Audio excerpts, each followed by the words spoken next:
स्वागत है आपका एक बार फिर से आपके अपने यूट्यूब चैनल एग्जाम वॉरियर्स में। दोस्तों आज हम बात करेंगे, देखिए, धर्म की स्वतंत्रता के अधिकार की। तो धर्म की स्वतंत्रता का अधिकार हमें दिया गया है अनुच्छेद यानी आर्टिकल 25 से और 28 तक। 25 से 28 तक धर्म की स्वतंत्रता बताई गई है। इसमें देखिए क्या क्या स्वतंत्रताएं दी गई है हमें। धर्म की स्वतंत्रता के लिए हमें 4 प्रकार का अधिकार दिया गया। सबसे पहले धर्म का प्रचार प्रसार करने का अधिकार। कोई भी व्यक्ति अपने बिना किसी जोर दबाव के, ठीक है, अपने अंतःकरण से, अपनी आत्मा से किसी भी धर्म को स्वीकार कर सकता है और किसी भी धर्म के प्रचार और प्रसार कर सकता है। मतलब उस धर्म का प्रचार प्रसार भी कर सकता है। और प्रचार प्रसार करने का अर्थ ये नहीं है कि कोई व्यक्ति लाठी लेके या बंदूक लेके आ जाता है, कहेगा नहीं तुम्हारा धर्म गलत है, हमारा धर्म अच्छा है, हमारा धर्म मानो नहीं तो गोली मार देंगे। तो इस तरीके से नहीं, वो अपने धर्म की अच्छाइयों को बताएगा, उनको खुद पहले अमल में लाएगा। सामने वाले को वो चीज जब अच्छी लगेगी तो वो भी उस धर्म को अपना सकता है। नहीं अच्छी लगती है तो जो जिस धर्म में है, वो जो धर्म उसको अच्छा लगता है वो अपने धर्म में रह सकता है, उसके अच्छाइयों को बता सकता है।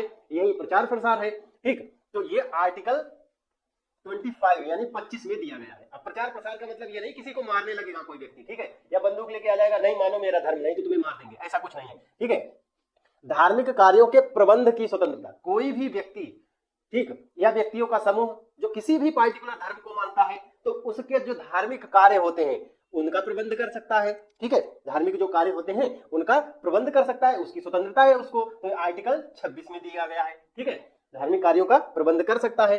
धर्म की अभिवृद्धि के लिए करों से स्वतंत्रता। अब क्या है, कोई पार्टिकुलर धर्म है, हम वो चाहते हैं कि उस धर्म की वृद्धि हो, तो उसके लिए हम किसी प्रकार का टैक्स नहीं लगा सकते किसी भी व्यक्ति पर। ठीक, हाँ, उसकी मर्जी है कि वो धार्मिक किसी धर्म पार्टिकुलर धर्म के लिए दे रहा है तो वो दे सकता है, कोई व्यक्ति दान कर सकता है, लेकिन उस पर किसी प्रकार का कोई जोर दबाव नहीं है, कोई जबरदस्ती नहीं लिया जा सकता।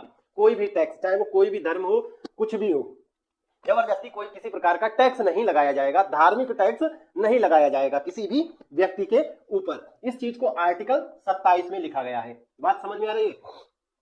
धार्मिक शिक्षा में उपस्थित होने से स्वतंत्रता।